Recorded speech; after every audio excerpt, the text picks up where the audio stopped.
क्या आप जानते हैं कि हमारे प्राचीन रिश्तेदार निएंडरथल हमारी धारणा से कहीं ज्यादा जटिल और बुद्धिमान थे।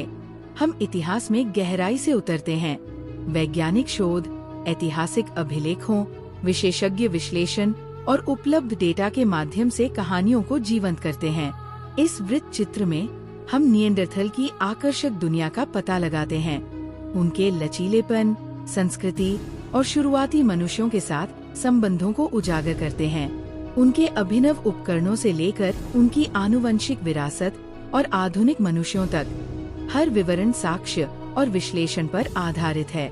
हमारे साथ जुड़े क्योंकि हम इन अविश्वसनीय पूर्वजों और उनके द्वारा छोड़े गए पाठों को फिर से खोजने के लिए समय में वापस यात्रा करते हैं।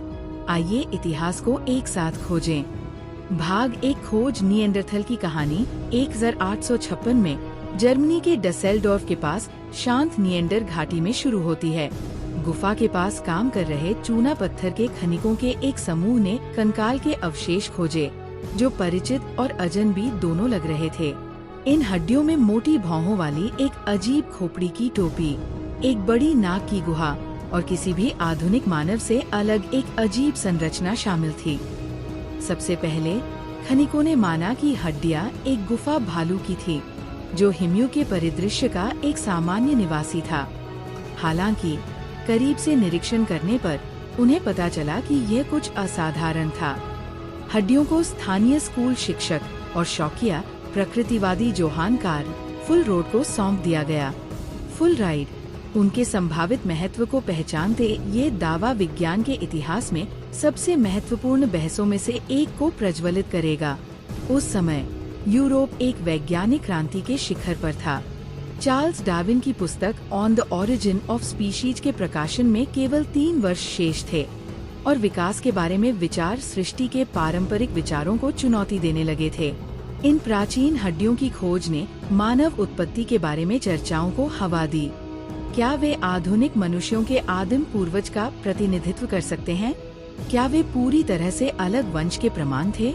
इन सवालों ने वैज्ञानिकों, धर्मशास्त्रियों और आम जनता को समान रूप से विभाजित कर दिया। निएंडरथल शब्द की उत्पत्ति स्वयं एक दिलचस्प है।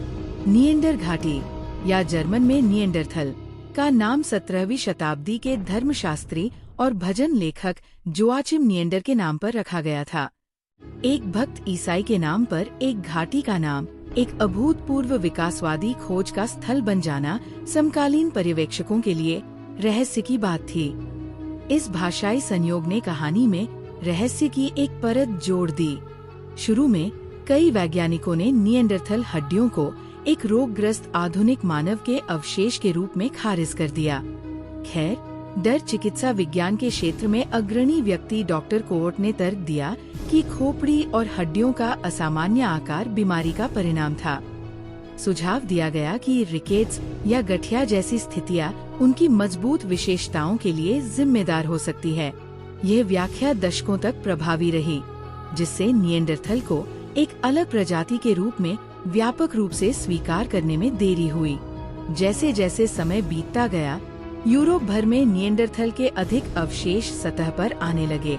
बेल्जियम, फ्रांस, क्रोएशिया और जिब्राल्टर में इसी तरह के जीवाश्म खोजे गए, जो चुनौतीपूर्ण थे। ये अलग अलग विसंगतियां थी। इन खोजों से लगातार शारीरिक लक्षण, एक गठीला शरीर, एक प्रमुख भौं रिज और एक बड़ी कपाल क्षमता का पता चला। वैज्ञानिकों को उनके शुरुआती संदेह पर पुनर्विचार करने के लिए निष्कर्षों की विशाल संख्या। सबसे महत्वपूर्ण प्रारंभिक खोजों में से एक 1908 में फ्रांस में डार्ट ला चैपल यूएक्सेंस में हुई। यहाँ शोधकर्ताओं ने एक बुजुर्ग निएंडरथल पुरुष के लगभग पूर्ण कंकाल को उजागर किया। अंग्रेजी, आप जानते हैं, 20वीं सदी के पूर्वाग्रहों के लेंस के माध्यम से व्याख्या की गई निएंडरथल की शारीरिक विशेषताओं पर पहली विस्तृत नजर प्रदान की। ये खोज वैज्ञानिक समुदाय से आगे तक फैली।